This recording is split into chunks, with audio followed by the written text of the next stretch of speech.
It starts with a simple request to switch seats, but within an hour, that request escalates into a full-blown confrontation at 30,000 feet. You're about to hear the story of Dr. Serafina Washington, a brilliant black woman who was publicly humiliated and forcibly removed from her first-class seat. They thought she was just another passenger they could bully into submission. But they were wrong. Because what happened in the next 10 minutes would not only ground that flight, but would send a shockwave through the entire airline industry, proving that sometimes the quietest person in the room holds all the power. The air in the first-class cabin of Ascend Air Flight 715 from New York to London was a carefully curated illusion of tranquility. The scent of warm towels and something vaguely floral hung in the recycled atmosphere. The gentle hum of the Rolls-Royce Trent 900 engines was a promise of progress, a lullaby for the privileged, for Dr. Serafina Washington. It was simply white noise. She settled into seat 2B, a window seat she had specifically booked months in advance. It was her ritual, the ascent through the clouds. The view of the world shrinking below was a meditative experience that helped her decompress before a week of intense work. At 52, Serafina carried an aura of quiet authority. Her salt and pepper hair was styled in intricate locks that cascaded over the collar of her bespoke charcoal grey blazer. Her face, framed by simple pearl earrings, was one that conveyed deep thought and a placid, almost unnerving calmness. She was not a woman given to frivolous gestures or loud pronouncements. Her power was in her stillness, in the sharp intelligence of her dark eyes that seemed to analyze everything from the structural integrity of the fuselage to the subtle social dynamics of the cabin. She had just placed her noise-cancelling headphones over her ears, ready to retreat into a Brahms symphony, when a shadow fell over her. "Excuse me," a voice said, clipped and impatient. Serafina looked up. A man who looked to be in his late 30s stood in the aisle, his face a mask of harried entitlement. He was dressed in a suit that was likely expensive, but looked rumpled as if he'd been living in it for a day too long. He gestured vaguely towards his seat, 3C, and then to the seat next to Serafina, 2A, where a young woman was already settling in.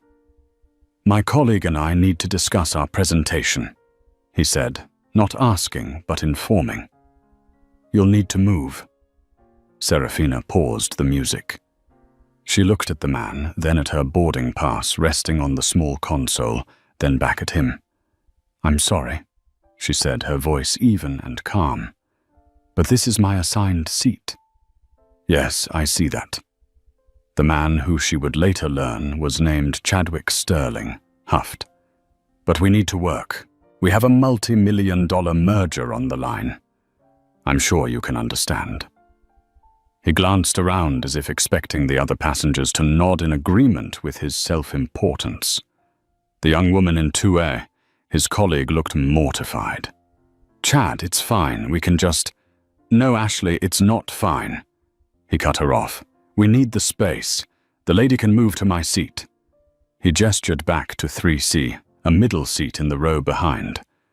Serafina maintained her composure. "I specifically chose this seat, sir. I'm afraid I'm not going to move." Chadwick's face began to flush. "Look, I don't think you understand. This is important. My comfort and my plans are also important to me." Serafina replied, her tone unwavering. The simple factual nature of her statement seemed to enrage him more than any overt aggression could have. It was a dismissal of his assumed priority. It was then that the flight attendant appeared. Her name tag read Brenda. She was a woman in her late 40s, with a strained smile plastered on her face, the kind that didn't quite reach her tired eyes. She immediately focused on Chadwick, her expression one of solicitous concern. "Is there a problem here, sir?" she asked, her voice dripping with practiced sweetness. "Yes," Chadwick said, pointing a thumb at Serafina. "This woman is refusing to switch seats so I can work with my colleague. I have a middle seat back there. It's completely unreasonable." Brenda turned her gaze to Serafina, and the sweetness curdled slightly. The smile remained, but it became a tool of condescension. "Ma'am," she began, her tone shifting to one you might use with a confused child. "This gentleman and his colleague have some very important work to do. It would be a great help if you could just swap with him. It's just for the flight." Serafina felt a familiar, weary tightening in her chest. She had encountered 1,000 Brendas in her life. Women who saw her skin color before they saw her, who made assumptions based on a lifetime of ingrained biases. They saw a black woman and assumed she was out of place in first class, that her presence was a fluke, a ticket won in a raffle perhaps. They certainly didn't see a woman who held a PhD in aeronautical engineering from MIT, a woman who had designed the very winglets on this Airbus A380 that helped it fly more efficiently. "I am also a paying passenger in my assigned seat," Serafina stated clearly. "I chose it for a reason, and I am not moving. The gentleman can feel free to ask his colleague to swap with him if they need to be adjacent." Brenda's smile finally faltered, replaced by a flicker of annoyance. "Ma'am, we really don't want to cause a scene." It was a classic deflection. Serafina was sitting quietly, being asked to give up her seat. Chadwick was the one causing the scene. Yet Serafina was being painted as the difficult one. "I have no intention of causing a scene," Serafina replied, turning her gaze back toward the window, a clear signal that the conversation was over. "I simply want to enjoy the seat that I paid for." This was an unacceptable challenge to Brenda's authority. She saw a black woman defying her, not shouting, not cursing, but calmly and immovably defying her. It was in Brenda's world the ultimate transgression. She exchanged a look with Chadwick, a moment of silent, ugly alliance.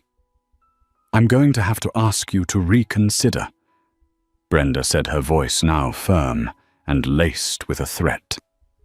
"If you're not willing to be cooperative, I may have to get the purser."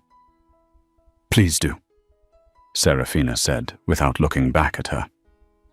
The purser, a man named Jeffrey, arrived a few minutes later. Brenda had clearly given him her heavily biased version of events. His face was a stern, officious mask. "Ma'am," Jeffrey said, his voice loud enough for the surrounding passengers to hear, "I am the head purser on this flight. I understand you are being disruptive and refusing to follow a flight attendant's instructions." The word disruptive hung in the air, a deliberate and poisonous choice. Serafina slowly turned to face him. Her calmness was beginning to unnerve them, to make them escalate their own behavior. "I have not been disruptive," she said, her voice dangerously quiet. "I was asked to give up my seat. I declined. That is all that has occurred.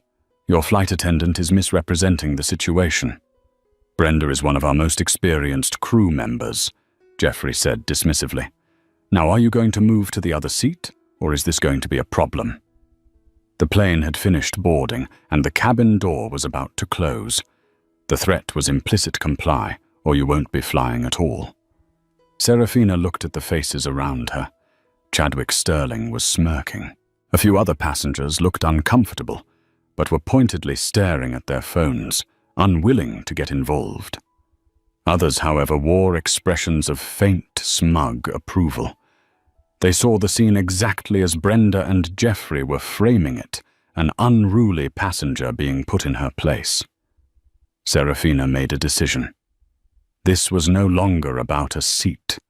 It was about a principle. It was about the casual, systemic disrespect she had endured in countless small ways throughout her entire life and career. "No," she said. "This is not going to be a problem for me, because I am not moving. You are creating the problem, and I would advise you to think very carefully about your next step." Her words, delivered with such steely conviction, gave Jeffrey pause. But he had already committed. Backing down now would be a loss of face. He glanced at Brenda, who gave him a sharp, encouraging nod. "All right," Jeffrey said, his jaw tight. "I'm calling the captain." The arrival of Captain Robert Miller was an exercise in theatrical authority. He strode into the first-class cabin with an air of command, his crisp white shirt and epaulets gleaming under the soft cabin lighting. He was in his 50s, with a weathered face and a gaze accustomed to scanning distant horizons, not settling petty passenger disputes. His presence silenced the remaining whispers in the cabin. All eyes were on the unfolding drama. He didn't speak to Serafina first. He conferred in a hushed, urgent huddle with Jeffrey and Brenda near the galley. Serafina watched them, her expression unreadable. She could see Brenda gesturing animatedly, her face a pantomime of distress and indignation. She could see Jeffrey nodding gravely, reinforcing the narrative. She could see Chadwick Sterling leaning into the aisle, adding his own 2 cents with a look of profound victimhood. It was a kangaroo court, conducted in whispers and glances, and the verdict was a foregone conclusion. Captain Miller finally turned and walked towards her. He stopped at her row, his large frame blocking the aisle. He did not make eye contact. He looked at a point just above her head, as if addressing the fuselage itself. "Ma'am," he said, his voice a low baritone that carried an unmistakable note of finality. "I am Captain Miller, and I am the commander of this aircraft.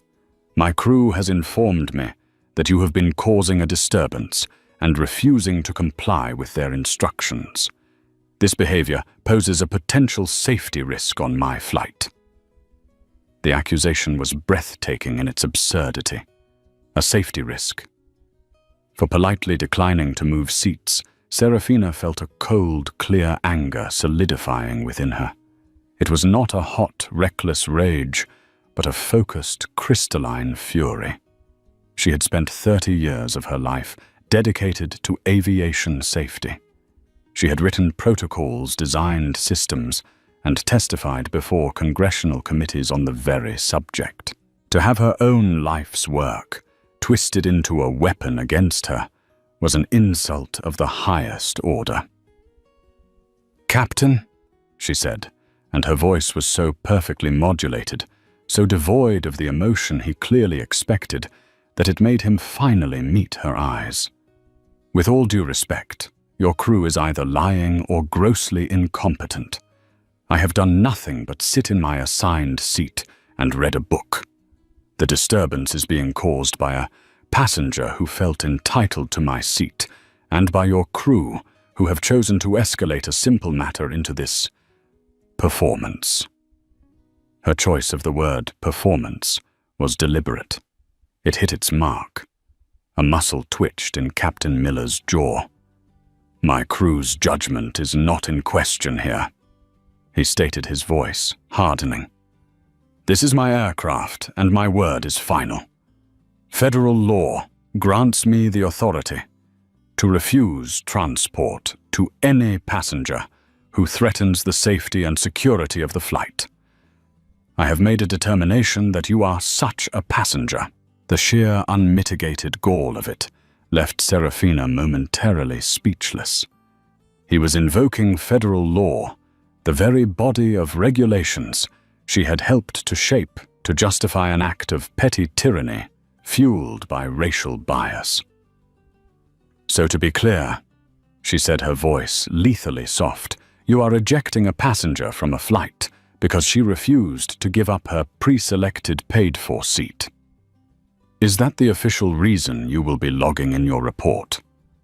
"I'm ejecting a non-compliant passenger," he retorted, his eyes flashing with anger. "That's all the report will need to say. Now you have 2 options. You can gather your belongings and deplane voluntarily, or I can have airport security escort you off. I assure you the second option will be far more unpleasant and will come with additional consequences." A collective gasp went through the cabin. It had come to this. A woman was about to be forcibly removed from a plane. Serafina looked at Chadwick Sterling. The smirk on his face was one of pure triumphant vindication. He had won. He had used the system with its inherent biases to get exactly what he wanted. Brenda stood behind the captain. Her arms crossed, her expression a mask of stern professional concern that looked utterly false. Serafina's gaze swept over the other faces. She saw the uncomfortable ones, who were now staring resolutely out the windows at the ceiling anywhere but at her. Their silence was complicity. They wanted the drama to be over so their flight could leave. They were willing to witness an injustice to avoid a minor inconvenience. Then she saw Ashley Chadwick's young colleague in seat 2A. The woman was pale, her eyes wide with horror. She looked like she wanted to speak to object, but she was trapped by her own fear, by the power her boss held over her. Serafina held the young woman's gaze for a moment. In that silent exchange, Serafina wasn't just fighting for herself. She was fighting against the Chadwicks and Brendas of the world, and for all the Ashleys who were too afraid to. Slowly, deliberately, Serafina began to gather her things. She did not rush. She folded her blazer with meticulous care. She unplugged her headphones and wound the cord into a perfect circle. She slipped her tablet into its leather case. Every movement was precise, graceful, and utterly devoid of panic. She was communicating with her body language. "You have not broken me. You have not rattled me." Two airport security officers, burly men with impassive faces, had appeared at the cabin door. Their presence was the final humiliating touch. Captain Miller stood back to let her pass. As she stepped into the aisle, she paused and looked directly at him. "Captain Miller," she said, her voice just loud enough for him and the first few rows to hear. "You are making a catastrophic mistake, and I promise you, you will regret it before your plane ever leaves the ground." The captain just scoffed a dismissive little sound. "Have a nice day, ma'am." As Serafina walked the length of the first-class cabin, escorted by the two officers, she could feel the weight of every stare. It was a walk of shame they had orchestrated for her. But as she passed Chadwick Sterling, she didn't even grant him a glance. He was a symptom, not the disease. Her focus was on the larger mechanism of which he was just a petty grinding gear. She stepped out of the aircraft and onto the jet bridge. The door to Flight 715 hissed shut behind her, a sound of definitive finality. The engines were spooling up, preparing for departure. The injustice was complete. She was left on the outside, looking in. But they had all made one critical, world-altering miscalculation. They assumed her power lay inside that airplane. They had no idea that her true power was about to be unleashed out here on the tarmac. The air on the jet bridge was stale and cool. Serafina stood for a moment, flanked by the two security officers, who now seemed unsure of their role. The immediate threat was gone. She was compliant. They were just glorified ushers in a play that had reached its conclusion, or so they thought. "This way, ma'am," one of them said, gesturing towards the terminal. Serafina held up a hand. "One moment, please." She reached into her handbag and pulled out her phone.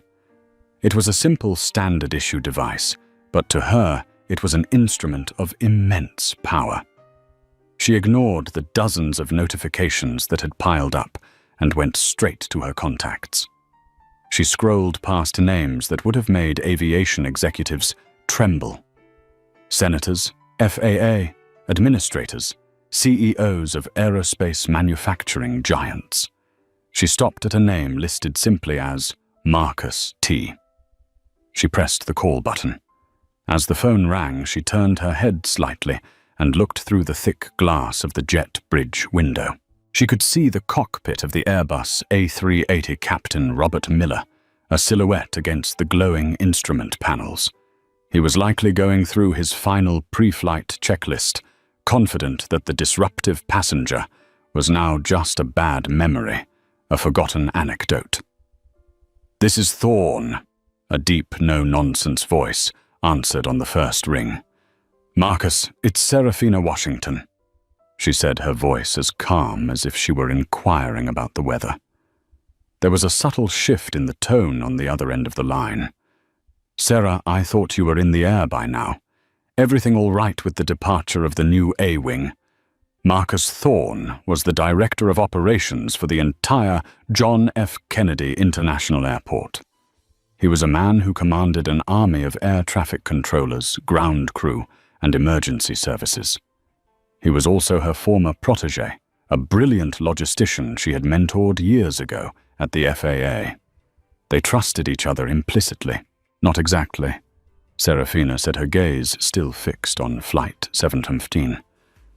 "I'm calling to report a Level 1 safety protocol breach at Gate C-34. The aircraft in question is Ascend Air 715, service to Heathrow." There was a dead silence on the line. A Level 1 breach was the highest possible alert. It signified a direct and immediate threat to operational safety, the kind of event that grounded fleets and launched federal investigations. "Level 1. Marcus repeated, his voice now stripped of all pleasantries. "Serafina, what are you seeing? Is it a mechanical fault? A security threat?" "The threat," Serafina said, letting a sliver of ice enter her tone, "is in the cockpit. I have just been personally ejected from that flight by the Captain Robert Miller." "He what?" The shock in Marcus's voice was palpable. "On what grounds?" "The stated grounds were that I was a non-compliant passenger posing a safety risk," she explained. "The actual grounds were that I, a black woman in seat 2B, refused to give up my seat to a white male passenger. The crew, specifically, a flight attendant named Brenda Jenkins and a purser named Jeffrey, escalated the situation, misrepresented the facts to the captain, and he, without performing any due diligence or basic crew resource management, summarily removed me from the plane." She paused, letting the full weight of the situation land. "Marcus, the captain, and his senior crew have demonstrated a complete failure of situational awareness, de-escalation protocol, and sound judgment. The protocol they violated wasn't just some airline guideline. It was Section 4, Paragraph 7B of the Comprehensive Aircrew Management and Threat Assessment Directive. The one I wrote, and that the FAA made mandatory for all domestic and international carriers operating out of newly certified terminals." She let that last part hang in the air. She wasn't just an expert. She was the expert, the architect of the very rules they had just broken. Marcus Thorne swore a sharp, violent curse. He understood instantly. This wasn't a passenger dispute anymore. This was a critical failure of a federally mandated safety system. A crew that could act this rashly and unprofessionally over a seat assignment could not be trusted to handle a genuine in-flight emergency. "Serafina," Marcus said, his voice now cold and hard as steel. "Where are you right now?" "I'm still on the jet bridge at Gate C-34. They're about to push back." Through the window, she could see the ground crew disconnecting the umbilical cords of power and air. The tug was moving into position. "They're not going anywhere," Marcus stated flatly. "I am issuing a gate hold and a tarmac stop on Ascend 715, effective immediately. I'm citing a critical command crew review. No one talks to that crew until my incident team gets there. No one." Serafina watched as she spoke. She saw the flashing yellow lights of an airport operations vehicle suddenly appear near the nose of the giant plane. Then another. The tug which had been about to connect to the nose gear abruptly stopped and backed away. A man in a high-visibility jacket was gesticulating wildly at the cockpit. "I see your handiwork, Marcus," she said. "This is not my handiwork, Serafina. This is your authority. You are the lead FAA auditor for this terminal's certification. A report of a Level 1 breach from you is as good as a direct order from God as far as I'm concerned. You have, for all intents and purposes, just shut down that flight." He paused. "And you know what this means for the new A-Wing, don't you?" "I do," she said grimly. The A-Wing was the airport's brand new multi-billion-dollar international terminal, a source of immense civic and commercial pride. Ascend Air was its flagship tenant. If Ascend Air's command crews are not compliant with the safety directives you personally certified, then the entire wing's operational certificate is in jeopardy, Marcus said. "You haven't just shut down a flight, Sarah. You may have just shut down the entire runway system associated with this terminal."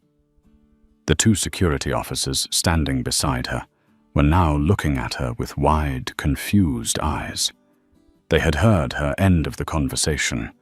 They saw the flashing lights on the tarmac. They saw the A380, which should have been rolling majestically towards the runway, sitting inert and silent at the gate. They had escorted a passenger off a plane. 10 minutes later, that same passenger had, with a single phone call, brought one of the world's busiest airports to a grinding halt. The woman they had treated as a problem was in fact the one who held all the cards. The game had just changed, and the real power had finally been revealed. Inside the cockpit of Flight 715, Captain Robert Miller was seething. The gate hold notification had crackled over his radio, sharp and unequivocal. "Ascend 715, hold position at the gate. I repeat, hold position. Tarmac stop is in effect. Await instructions." "What the hell is this?" he muttered to his first officer, a younger man named David. "We're already 10 minutes behind schedule thanks to that woman." David shrugged his eyes, scanning the instruments. "Could be anything. Ground traffic, runway congestion." But then the specific instruction came through, and it sent a chill through the cockpit. "Ascend 715. The tarmac stop is for your flight only. The order is from Airport Operations Command. The reason cited is a critical command crew review." Robert Miller felt the blood drain from his face. Command crew review. Those were words no captain ever wanted to hear, especially not when he was buttoned up and ready for pushback. It meant one thing: his authority, his decision-making, was being officially questioned. "What review?" he snapped into his microphone. "Who ordered it?" "We have no issues on this aircraft." "Stand by, Captain," the disembodied voice from the tower replied, offering no comfort. He looked out the cockpit window. The flashing lights of the operations vehicles were like strobing accusations. The jet bridge, which should have been retracting, remained stubbornly attached to his plane. Then he saw them. A group of people in dark suits, walking purposefully down that jet bridge, led by a man he recognized with a jolt of alarm. Marcus Thorne, the airport's formidable director of operations. And walking calmly beside Thorne, her expression serene and unreadable, was the woman. The black woman he had just thrown off his plane. A sick, sinking feeling began to pool in Captain Miller's stomach. This was not standard procedure. This was something else entirely. The knock on the cockpit door was sharp and authoritative. David, the first officer, opened it.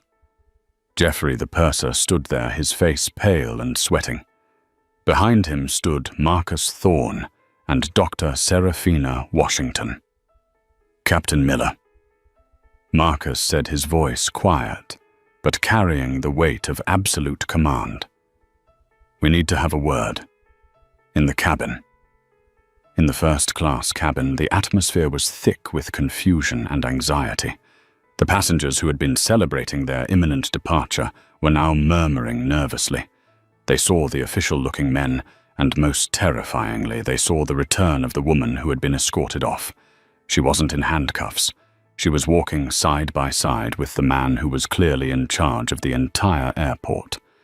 Chadwick Sterling stared, his mouth slightly agape. The smirk had vanished, replaced by a dawning horror. Brenda, the flight attendant, who had been preening with self-satisfaction in the galley, froze solid a coffee pot, held halfway to a cup. Captain Miller, followed by Geoffrey, stepped out of the cockpit. The four of them, Miller, Thorne, Geoffrey, and Seraphina, stood in the small space near the forward galley. Marcus Thorne wasted no time. "Captain Miller, my name is Marcus Thorne, Director of Airport Operations. This is Dr. Seraphina Washington. I believe you've met." Miller nodded stiffly, his eyes darting towards Seraphina. He was still trying to process how she had managed this. "Dr. Washington," Thorne continued, his voice resonating through the silent cabin, "is the lead FAA safety auditor for the certification of this new terminal. She is also the principal author of the Comprehensive Aircrew Management and Threat Assessment Directive, which is a mandatory federal requirement for all airlines operating from this wing." A collective audible gasp rippled through the passengers. Chadwick Sterling looked like he had been punched in the gut. Brenda's face went from pale to ashen. "Dr. Washington has just invoked Section 4, Paragraph 7B of that directive," Thorne said, his gaze boring into Captain Miller. "She has filed a Level 1 report against you and your senior crew, citing a catastrophic failure in judgment and a complete disregard for mandated de-escalation and assessment protocols. Captain, she alleges that you removed a federally credentialed safety auditor from your aircraft under the guise of a security threat, when in fact it was a dispute over a passenger's seat." Miller was speechless. He felt like the floor was falling out from beneath him. He looked at Brenda and Geoffrey, whose panicked expressions offered no defense. They had fed him a story, and he in his arrogance and haste had swallowed it whole. He had not questioned them. He had not spoken to the other passenger. He had simply acted asserting an authority he now realized he had completely misused.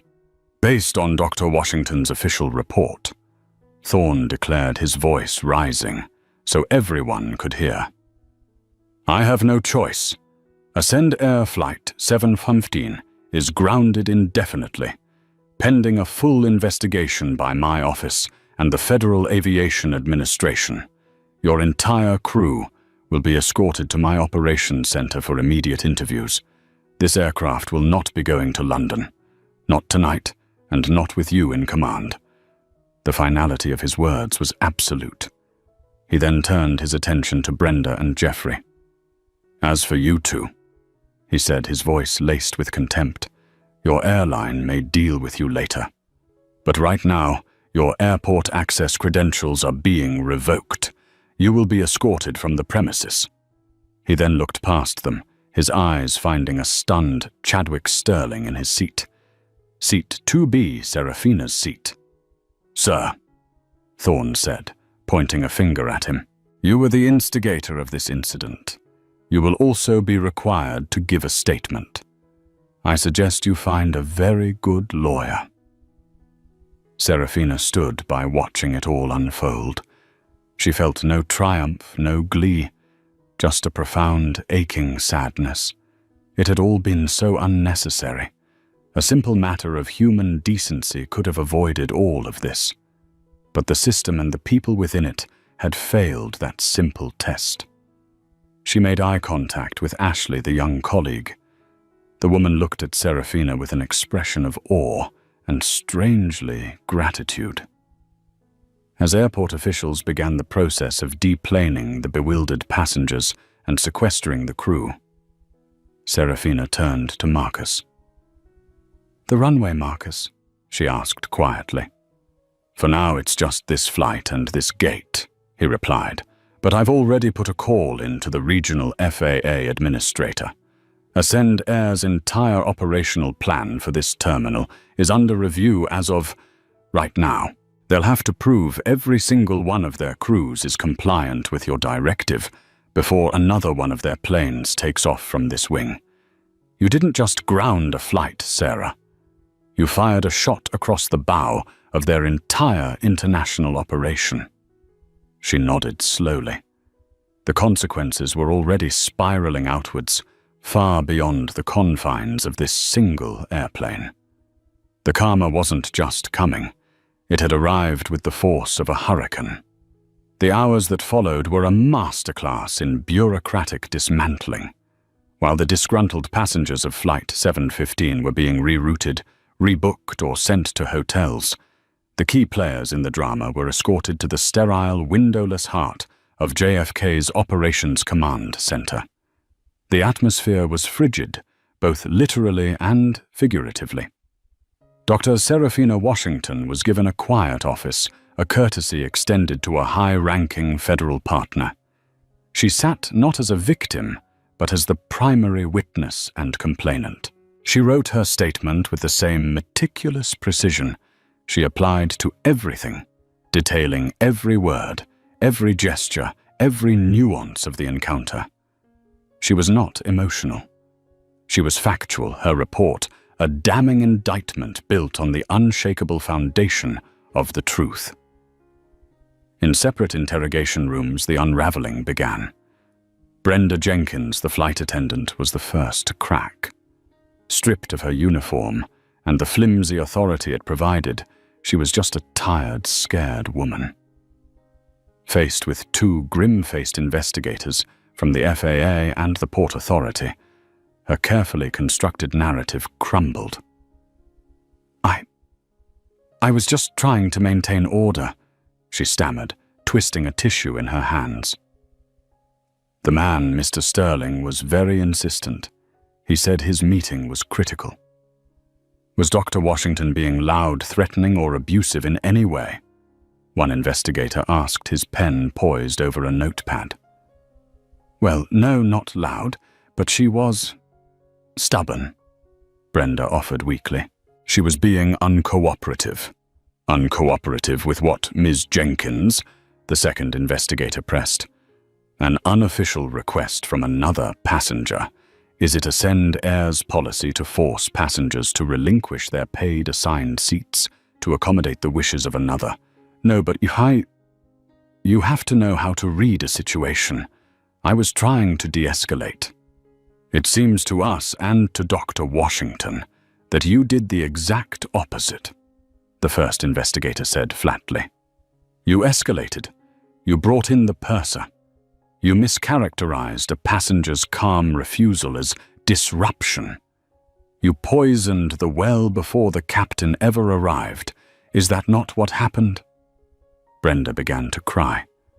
They were not tears of remorse, but tears of self-pity. "My career. I've been flying for 25 years. Perhaps you should have considered that before you chose to single out and humiliate a passenger," was the unsympathetic reply. Jeffrey the purser tried a different tactic. He attempted to hide behind procedure and a wall of officious jargon. "I was acting on the information provided by my subordinate. My role was to support my crew and ensure the captain was properly briefed." "Did you at any point speak directly to Dr. Washington to get her side of the story?" an investigator asked. "Did you attempt your own assessment of the situation before engaging the captain?" Jeffrey shifted in his chair. Events were moving quickly. Brenda was adamant that the passenger was becoming a point of conflict. So you took the word of one flight attendant over a seated, quiet passenger and recommended involving the captain on the grounds of a disturbance. Yes, I backed my crew. You backed a lie, the investigator corrected him. And in doing so, you bypassed at least 4 distinct steps in the very conflict resolution protocol Dr. Washington herself designed. You didn't just back your crew, Mr. Jones. You violated federal safety regulations. The purser's confident facade evaporated. He, like Brenda, saw his career flashing before his eyes. Their combined testimony painted a clear picture, a snap judgment fueled by implicit bias that snowballed into a crisis through sheer incompetence and a refusal to listen. The most intense interview was with Captain Robert Miller. He sat opposite Marcus Thorne and a senior FAA official who had been scrambled to the airport. Miller had his union representative with him, but the man could do little more than ensure the coffee was fresh. The evidence was overwhelming. "I want you to walk me through it, Bob," the FAA official, a man named Henderson, said grimly. "From the moment you were called to the cabin." Miller, his voice hoarse, recounted the events from his perspective. The briefing from Jeffrey and Brenda, the portrayal of the unruly passenger, his decision to act decisively to ensure the safety of the flight. "Did you speak to anyone else?" Marcus Thorne asked. "Did you notice the passenger in 2A, the instigator's colleague, who by all accounts looked horrified by her boss's behavior?" "Did you ask her what happened?" "No," Miller admitted. "Did you look at Dr. Washington?" Henderson pressed. "Did she appear intoxicated, agitated, or physically threatening in any way?" "No, she was calm." "She was calm," Henderson repeated, letting the words sink in. "A calm woman sitting in her seat was deemed a security threat by you." "Why?" Miller had no good answer. "My crew. Your crew felt," Henderson cut him off, his voice rising in anger. "A captain doesn't feel. A captain assesses. A captain leads. You are given absolute authority on that aircraft, Bob, and with that comes absolute responsibility. You are the final backstop against foolishness. But you didn't backstop it. You rubber-stamped it. You took the path of least resistance, and in doing so, you broke the law and jeopardized the operational integrity of your airline." Miller slumped in his chair, the full weight of his failure crushing him. The pride he had carried for 30 years as a pilot, the image of himself as a decisive commander, was shattered. He was just a man who had been too arrogant to ask a simple question. Finally, there was Chadwick Sterling. He had arrived at the command center full of bluster-threatening lawsuits and complaining about his ruined schedule. His tone changed abruptly when he was informed that he was being interviewed as part of a federal investigation and that his company, a major financial firm, would be officially notified of his role in instigating an incident that had grounded an international flight and triggered a multi-agency review. His lawyer, hastily summoned, advised him to tell the truth. Chadwick's statement was a pathetic litany of self-importance and entitlement. "I just needed the seat," he said. "The presentation was worth millions. I didn't think it would be a big deal for her to move." "A big deal for her?" an investigator asked pointedly. Chadwick had the decency to flush. For the passenger." He left the command center a changed man. The bluster was gone, replaced by the cold, clammy fear of someone who has just realized they have made a very public, very expensive mistake. The world he inhabited, one where his whims were catered to, had just collided violently with a world of rules, consequences, and women who wrote those rules. As the sun began to rise over the quiet runways of the A-Wing, the initial phase of the investigation was complete. The stories were all recorded. The evidence was clear. and the stage was set for the karma to be delivered. The consequences of the Ascend Air Flight 715 incident did not simply arrive. They cascaded. What began as a single ugly act of prejudice in a first-class cabin metastasized into a corporate plague, a multi-pronged assault of financial ruin, public disgrace, and personal annihilation. For those who had wronged Dr. Serafina Washington, the universe did not just settle the score. It burned the entire ledger and started anew, leaving them buried in the ashes. The harvest was not merely bitter, it was absolute. The initial shockwave hit JFK with the force of a physical impact. The grounding of a single A380 was a logistical headache. The grounding of Ascend Air's entire A-Wing operation was a declaration of war by the FAA, with Serafina as its commanding general. The pristine billion-dollar terminal became a ghost town of Ascend Air gates. Frantic gate agents faced a rising tide of furious passengers, their destinations London-Paris. Tokyo suddenly as unreachable as the moon. The cost was astronomical. Each grounded super jumbo jet bled hundreds of thousands of dollars per hour in fuel, parking fees, crew salaries, and the cascading nightmare of passenger compensation. The news, initially confined to airport gossip, exploded into the public sphere. A passenger on the flight, a tech blogger who had witnessed the whole exchange, had discreetly filmed Serafina's calm, steely defiance and Captain Miller's arrogant dismissal. The video, uploaded with the title "Class Act versus Classless Crew," went hyper-viral. By morning, #Juan Fly Right and #Justice. For to Washington were the top trending topics globally. Major news networks broke into regular programming. The narrative was irresistible. A calm, professional black woman, a titan in her field, humiliated by a petty crew, and a pompous captain only to reveal her true power and bring an entire airline to its knees. In a glass-walled boardroom in Chicago, Ascend Air's CEO Richard Branson presided over the bloodletting.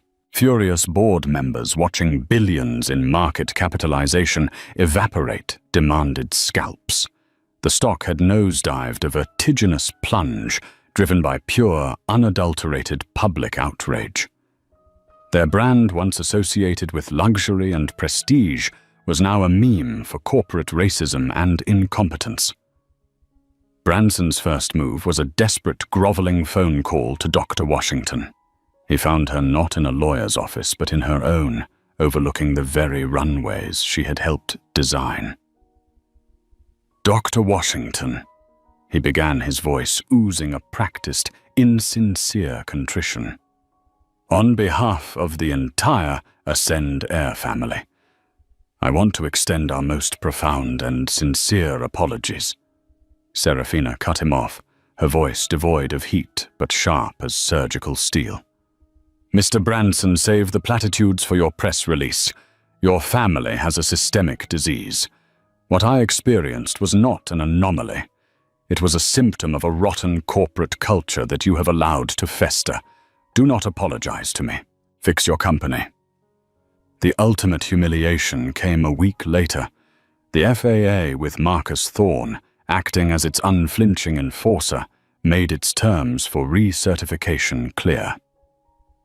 Ascend Air would be permitted to resume full operations only after its entire command level and cabin crew staff globally underwent a complete retraining in crew resource management, de-escalation, and implicit bias awareness. And the firm contracted to design, oversee, and personally sign off on this mandatory fleet-wide program would be none other than the Washington Aeronautical Consultancy Group. Dr. Serafina Washington was now in the position of charging her tormentors an exorbitant fee to teach them the decency and professionalism they should have possessed in the first place. It was the most elegant and financially devastating checkmate imaginable. For the individuals who had lit the fuse, The consequences were intimate and life-altering. Brenda Jenkins was summoned to a sterile HR office at Ascend's JFK hub.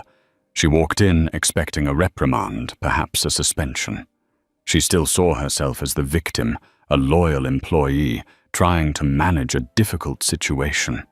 She was fired in under 3 minutes. Her 25 years of service were dismissed as irrelevant. The viral video had made her face recognizable, the symbol of a flight attendant on a power trip. The union couldn't protect her. She was too toxic a liability in a uniform. She lost her job, her full pension, and the travel benefits that had been the singular perk of a grueling career. She was cast out unemployable in the only industry she knew, forever haunted by the quiet, dignified face of the woman she had so casually tried to break. Jeffrey Jones, the purser, believed his seniority would shield him. He was a manager. In his termination meeting, he made the fatal mistake of trying to blame Brenda. "I was acting on the information from my subordinate," he argued, attempting to wrap himself in the cloak of procedure. The HR executive slid a copy of the investigation report across the table.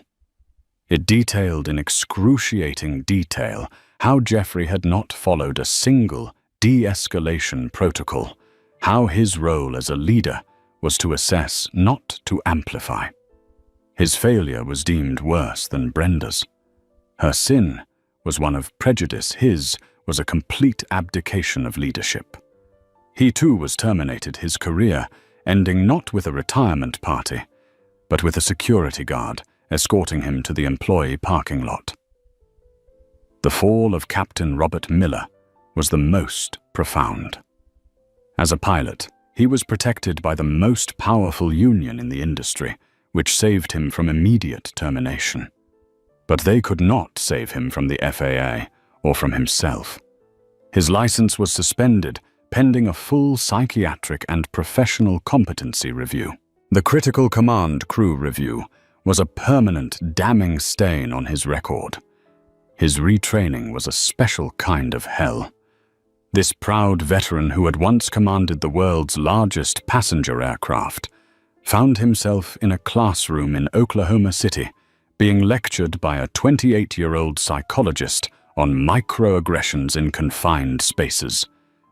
The other pilots, once his peers, now looked at him with a mixture of pity and contempt. He had broken the cardinal rule. He had let a cabin dispute compromise the integrity of the flight deck. He had failed to lead. The arrogance that had defined him curdled into a corrosive shame. Ascend Air, desperate to sever all ties, eventually forced him into an early retirement. He left the skies forever, a grounded king, forever haunted by the memory of the one passenger he should never have challenged. For Chadwick "Chad" Sterling, the karma was swift, public, and deliciously ironic. His name, unredacted in a leaked copy of the FAA's initial report, became intrinsically linked to the viral story. His employer, the prestigious investment bank Morgan Stern, was mortified. Their carefully crafted image as a progressive, inclusive firm was being torched online by the actions of one entitled vice president. The European tech firm whose merger he was flying to London to secure immediately cancelled the final negotiations. Their CEO sent a one-sentence email to Morgan Stern's chairman. "We cannot build a future with a partner whose senior leadership displays such a profound lack of character." The deal, worth hundreds of millions, evaporated because Chad couldn't handle sitting in a middle seat. His firing was a work of cold corporate art. He was called into a meeting with the head of HR and the firm's chief counsel. There was no discussion. It was a statement. He had violated the company's code of conduct, brought the firm into public disrepute, and caused catastrophic financial and reputational damage. He was a liability. His security badge was deactivated mid-meeting. His access to the company servers was cut. By the time he took the elevator down to the lobby, his name had already been removed from the company directory. And in a final perfect twist of fate, the firm, in a desperate act of damage control, needed to show they were serious about change. They reviewed the file. They saw that Ashley, his junior colleague, had given a truthful, damning statement against him. A week later, she was promoted, given a corner office, and assigned to lead the team, salvaging what was left of the European relationship. She inherited the very power and position that Chadwick had thrown away in a single pathetic fit of pique. He had demanded a seat, and in the end, had lost everything. So what's the real lesson here? This story isn't just about a single flight or one woman's incredible moment of turning the tables. It's a powerful reminder that respect isn't something you demand, it's something you earn. And judging someone based on their appearance, their gender, or the color of their skin is a fool's game, because you never ever know who you're dealing with. Dr. Serafina Washington wasn't looking for a fight, but when one was brought to her, she used her power not for petty revenge, but to enforce the very standards of safety and professionalism she had dedicated her life to building. She reminded an entire industry that integrity is not optional. The world is full of Brendas and Chadwicks, people who use their small pockets of authority to belittle others. But it's also full of Serafina's quiet, brilliant forces for change. This story shows that karma isn't just a mystical force. Sometimes it's a meticulously documented report, a federal regulation, and a phone call to the right person. If this story resonated with you, if you believe in standing up to injustice, then please help us share it. Hit that like button so more people can